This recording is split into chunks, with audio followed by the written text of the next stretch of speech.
I want to welcome everybody to what we know is a pretty exciting event for us, and I'm sure for all of you here at CSIS. I'm Charles Freeman. I'm the chair in China Studies here at CSIS, and it gives me a great pleasure to welcome all of you here today. If I could ask you to turn your cell phones off, that would be helpful indeed.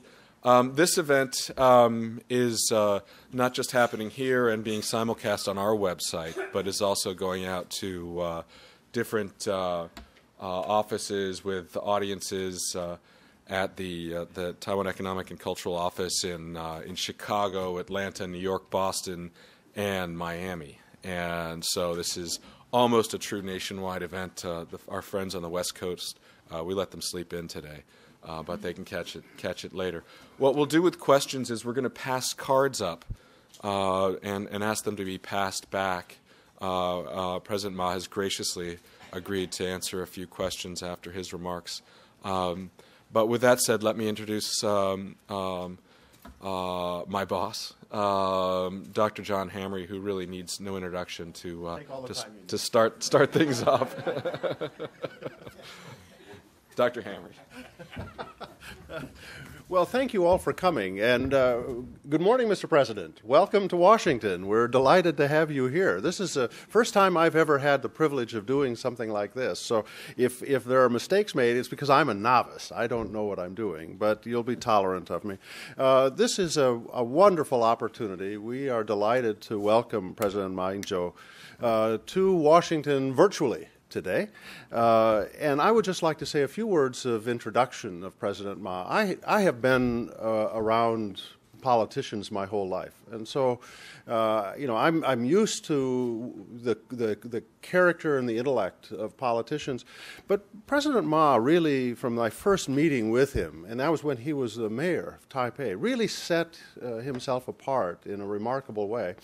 And in preparing for this, I realized why. I think what I found is that so many of the really truly great leaders in Asia started off as English interpreters. Now, just think about that. The reason is, can any of you figure out how they do that? I can't. I mean, these are remarkable intellects that are able to simultaneously, I can't even talk, integrate in two different domains at the same time and then make it clear to me. That's remarkable. These are incredible skills, and it is the kind of skill that, frankly, propelled President Ma to the very top. And he's had such a remarkable career.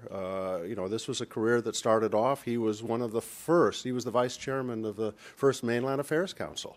And it really led to a lot of his very formative thinking that now is showing up in such a profound way when he's president of Taiwan. He was instrumental in lifting the martial law when he was working for President Chiang.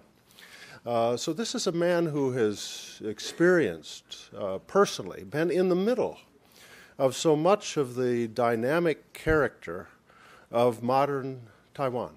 And so now he's leading it, and he's have to lead it at a tremendously turbulent time.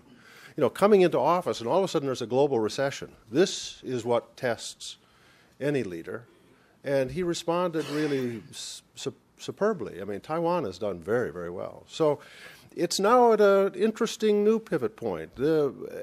Asia and China, it's becoming a much more complex and dynamic place. And we're lucky to have a man of his character that's leading at a crucial time. So President Ma, I know it's in the evening there.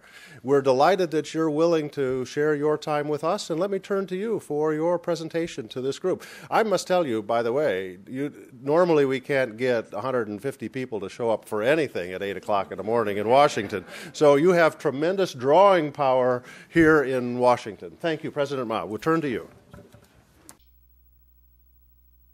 President Hamre, distinguished guests, ladies and gentlemen, good morning, although it's evening in Taipei. It gives me great pleasure to be addressing my friends at the Center for Strategic and International Studies once again. We last met 2 years ago on the occasion of the 30th anniversary of the Taiwan Relations Act a milestone in the history of the Republic of China on Taiwan. And this year, after a long journey of blood, toil, tears, and sweat, the Republic of China is achieving a greater milestone, its centennial anniversary. This year also marks the third year of my presidency.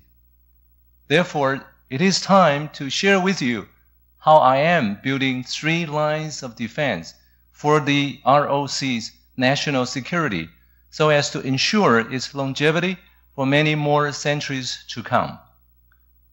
These 3 lines of defense are institutionalizing the cross-strait rapprochement, enhancing Taiwan's contribution to international development, and aligning defense with diplomacy. The first line of defense, institutionalizing the cross-strait rapprochement. The cross-strait rapprochement that began 3 years ago continues to bear fruit and increase regional peace and stability. We witness this in so many aspects of our society. The arrival of nearly 3 million mainland Chinese visitors, up almost 10 times, has created a tourism boom in Taiwan. The increase in cross-strait trade also boosted Taiwan's total trade volume to a record high of $526 billion in 2010. Since the cross-strait judicial mutual assistance agreement was signed in 2009, a joint crackdown on cross-strait crimes by the police forces of both Taiwan and mainland China has seen more than 100 fugitives repatriated to Taiwan, up 50% from before, and has cut cases of fraud in Taiwan by more than a quarter. And in education, more than 5,600 mainland exchange students studied in Taiwan's universities in 2010, paving the way for another 2,000 students to arrive in the fall semester this year. We have also seen a surge in Taiwanese companies with a heavy investment presence in mainland China returning to list their companies on the Taiwan Stock Exchange, rather than on the Hong Kong Stock Exchange, a dramatic reversal of previous practices. I owe much of my administration's success to our new approach to cross-strait relations. This new way of thinking revolves around moving beyond the outdated mode of unilateralism that previously characterized and also hindered relations between the two sides. As the renowned diplomatic historian Paul Schroeder concluded in his study of events that led up to the Congress of Vienna peace era, one must have change of thought before one can have change of action. Before I came to office, we had all witnessed the spread of instability, unpredictability, and especially insecurity in cross-strait relations. I had long recognized that cross-strait relations require a new mindset, one that would emphasize the commonalities, take advantage of our shared interest, capitalize on our mutual opportunities, and de-emphasize our political disagreements. Former KMT Chairman Lian Zhan undertook some of the first steps towards instilling this new mindset when he embarked on his journey of peace to the mainland in 2005. His speech at Beijing University calling for the two sides to join together to beat swords into plowshares captured the essence of this new idea.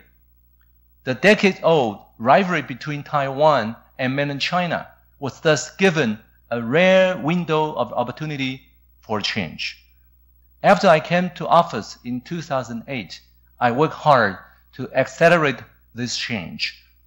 All around me, the world was changing at breakneck speed, while the ill-founded policies of the last decade were threatening to sideline Taiwan in the Asia-Pacific region. I knew I had to break out of the cross-strait deadlock for the sake of Taiwan's economic future and national security. Hence, I champion a three-no policy of no unification, no independence, and no use of force, 不统,不独,不武, under the ROC Constitution. This has changed the fundamental structure of and created a virtuous cycle for cross-strait relations. I then adopted the 92 Consensus, 92共识, as the cornerstone for the cross-strait negotiations. The 92 Consensus, meaning one China, respective interpretations, has proven crucial to paving the way forward. It was under this consensus that the 6 rounds of Jiangchen talks were able to take place, and the two sides were able to achieve so many practical, indeed incredible breakthroughs. By putting Taiwan first for the benefit of the people, 以台湾为主，对人民有利, we and Beijing have thus far signed 15 agreements that tackle the issues of greatest concern to the people in Taiwan. At the same time, my administration managed to institutionalize convenient, predictable, and stable channels for cross-strait communications. It was only through this groundwork that the next milestone of signing an Economic Cooperation Framework Agreement, ECFA, last year could be realized and its benefit fully exercised. One econometric study has even shown that the ECFA will eventually add 4.4% to our GDP once the dynamic gains of structural adjustment have time to be fully implemented. And that is not even including other potential spillover benefits as a result of an improved services, trade, and investment environment. It is also my belief that increased exchanges across the strait will lead to increased exchanges with other countries for both sides. This will enhance mutual understanding between Taiwan, the mainland, and other countries, which will in turn help cross-strait relations evolve even further. That is, the virtuous cycle in cross-strait relations has positive consequences for the international community, which then adds even greater momentum to improvement in cross-strait relations. For example, due to the diplomatic truce between the two sides of the strait, the number of diplomatic allies that Taiwan has remained constant at 23, compared to a loss of 6 allies by the previous administration. Taiwan has also joined the Government Procurement Agreement and become an observer in the World Health Assembly, WHO, after a hiatus of 38 years. Taiwan has expanded its visa waiver program from 53 to 113 countries and regions, with the United States as the notable exception, as well as working holiday arrangement for young people from 2 to 6 countries. This just shows what can be achieved by merely changing the way one thinks. This, I believe, is also the essence of good governance, never to interfere, but to build the necessary structures that encourage the right conditions for growth in society. And it is through this process of institutionalization that we created explicit or implicit principles, norms, rules, and procedures around which the expectations of both sides can converge. This very convergence has created predictability and mutual understanding in our relations, leading to stability across the Taiwan Strait and in the region as a whole. The idea of institutionalizing the cross-strait rapprochement, therefore, is not only to reduce the possibility of miscalculation, but more importantly, to increase the cost of reversing this trend. The second line of defense, enhancing Taiwan's contributions to international development. Although the incredible breakthroughs achieved in cross-strait relations have ensured a brighter future for Taiwan and the region, Taiwan's national security is also heavily dependent on how it contributes to the international community. I envision Taiwan contributing on 2 primary fronts, the economy and foreign relations. In terms of the economy, Taiwan already has the infrastructure and conditions in place to attract the best talent and become East Asia's next commercial center. Without a doubt, the expensive business and personal networks Taiwan has built up throughout the region over the last 60 years are an invaluable asset. Its historical ties and cultural and language affinity with mainland gives it a competitive edge in the vast Chinese mainland market. At the same time, Taiwan also has a special partnership with Japan, as we share many cultural traits, common interests, ideas, and even the same fashion sense. Therefore, many Japanese and Taiwanese businessmen have decided to work together to enter the mainland Chinese market. And this type of win-win partnership can be successfully repeated with other countries. Taiwan is located at the geographical center of East Asia and could not be in a better position for tapping into business opportunities in the region. Any businessman or multinational company based in Taiwan has convenient access to the whole Asia-Pacific region. With direct air and sea links, Taiwan is connected to all major cities in the Chinese mainland, from the coastal metropolis of Shanghai and Beijing to the fast-developing cities in the Chinese hinterlands. At the same time, all other major cities in the region, such as Tokyo, Seoul, Singapore, New Delhi, or Sydney, are well within reach. Taiwan is also endowed with many soft power attributes that makes it an ideal place for both domestic and multinational companies. Its democracy and rule of law ensure that the rights of individuals and companies, including intellectual property rights, are guaranteed. The country's modern and comprehensive transportation, healthcare, and education infrastructure ensures that those who live there enjoy access to very good quality services. We also have a highly educated, innovative, and skilled labor force just waiting for foreign companies to tap into. We have created an enviably safe society where anyone out at night walking their dogs or buying food at grocery stores can feel safe. And improvements are happening all the time, making our society a better place to live and do business in. Against a backdrop of stable cross-strait relations, Taiwan's regional connections, geographic advantage, and soft power attribute make it poised to ride the next wave of opportunities in the region and to help others do the same if they choose to join us. With respect to foreign relations, there is also a lot of value that Taiwan can add to the global community. And as a maturing democracy, I believe Taiwan must learn to fully shoulder its own responsibilities in the world. In fact, Taiwan's national security is inseparably tied to its role as a responsible stakeholder. Our nation's political and economic survival depends entirely on how well we uphold the peace and stability of the international system.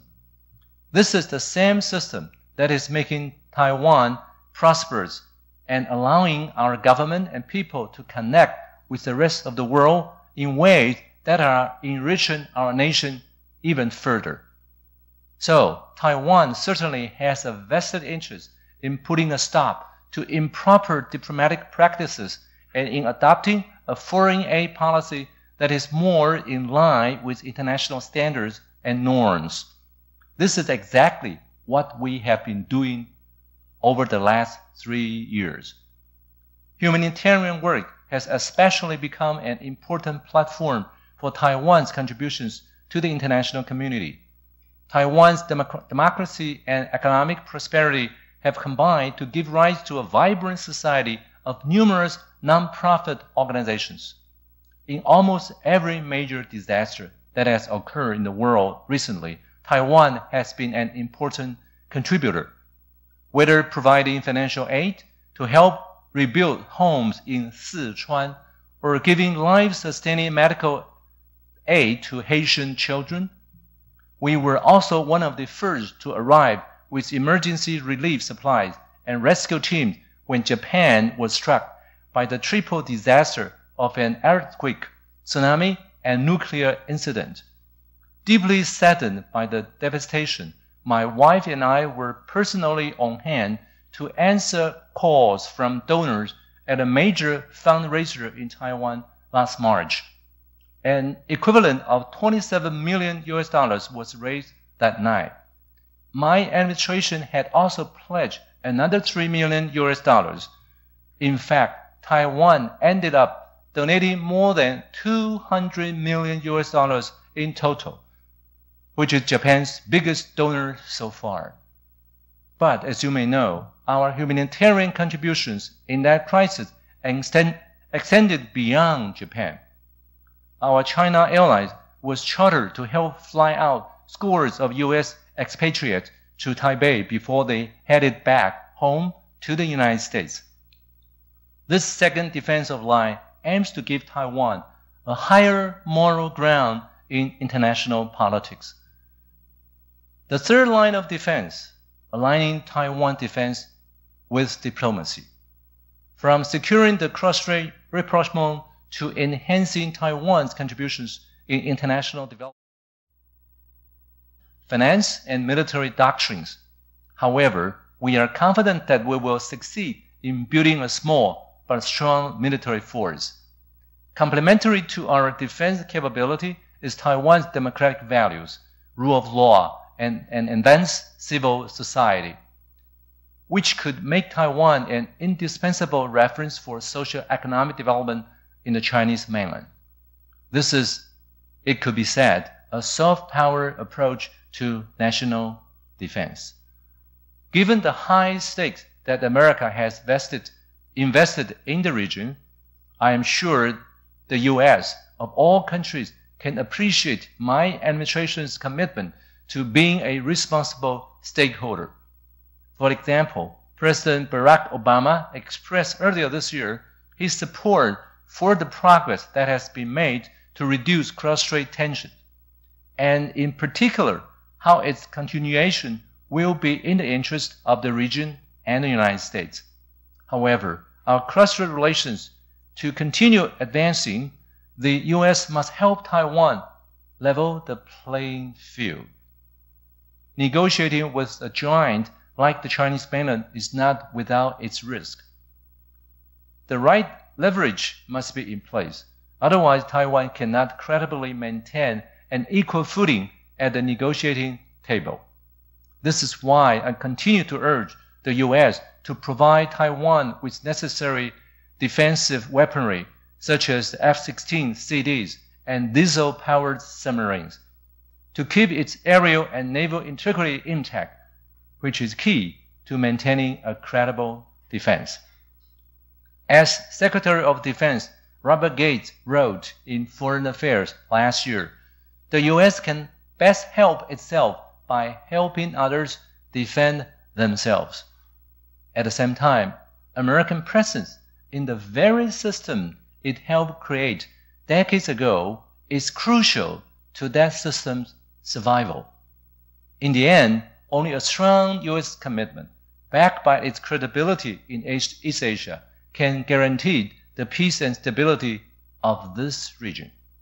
In conclusion, a country's overall strategy for security requires a sound political foundation in the domestic setting. My approach to Taiwan's national security is based on my administration's unwavering identification with the Republic of China and its constitution. This is common denominator for our vibrant democracy, which has a wide spectrum of political views ranging from those who prefer de jure Taiwan independence to those who enjoy the status quo and to those who favor reunification with mainland China.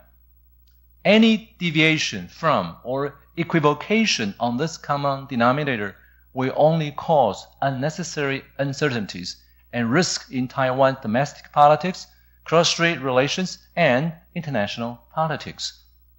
Given that stakes for all the countries in East Asia and for Taiwan's future development are high, I am confident that my approach to the ROC's national security is already at an optimum. my friends in America, the future of the region holds enormous opportunities, but also many political pitfalls. My changes in both Taiwan and the mainland, domestic politics could derail much of what has been achieved.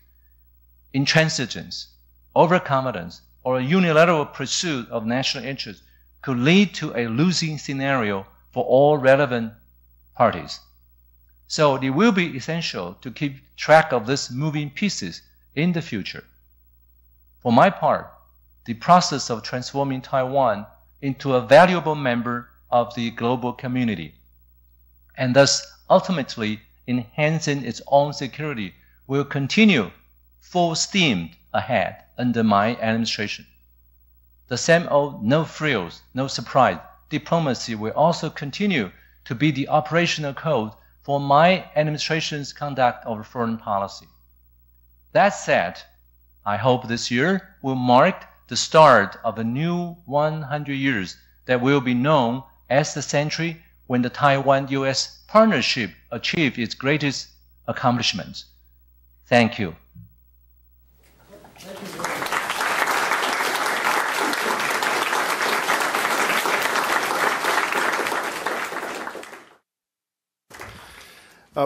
Mr. President, you're in Washington, D.C. D.C. stands for developing country. Our communications are not as good as Taiwan's. And we had about a 40-second gap in your message. And I fortunately have a copy of his prepared remarks. And just to summarize what the President was saying at that crucial point, he was talking about his priorities for securing cross-strait rapprochement and enhancing international development, but then the way this contributes to Taiwan's security. And he said, I have two priorities. First, to continue to build Taiwan's credibility and trust with our closest allies, especially the United States.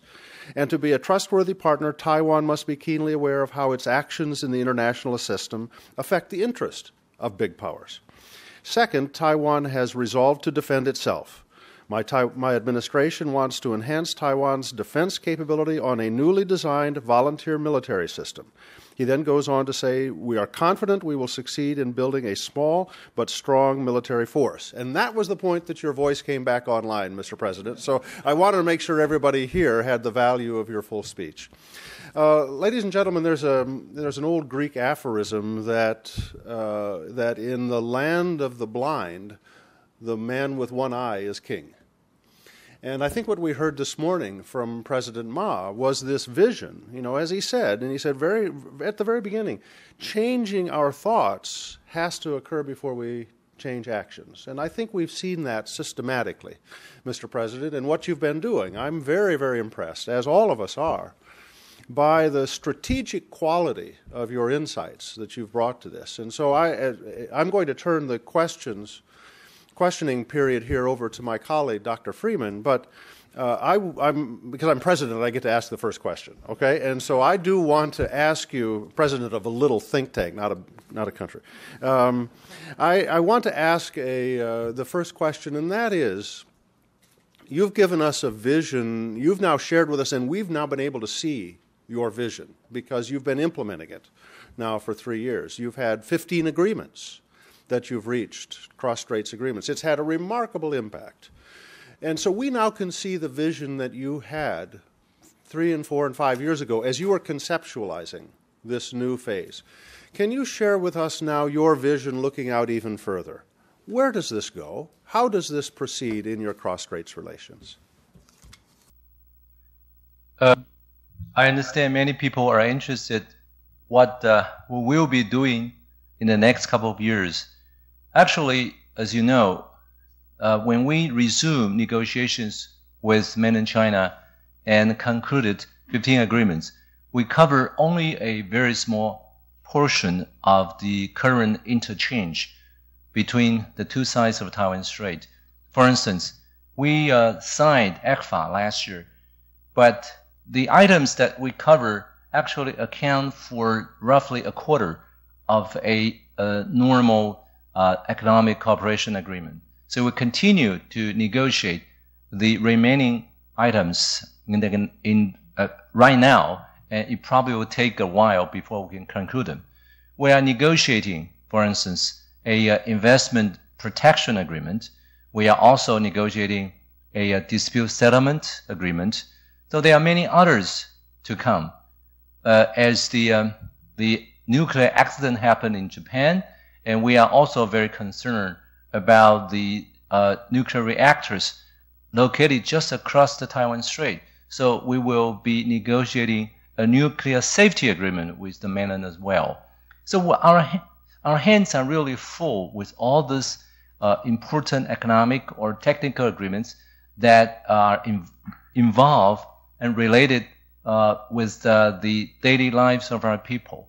So this will be the first priorities for this administration to look into before we can take care of other more complicated issues between the two sides.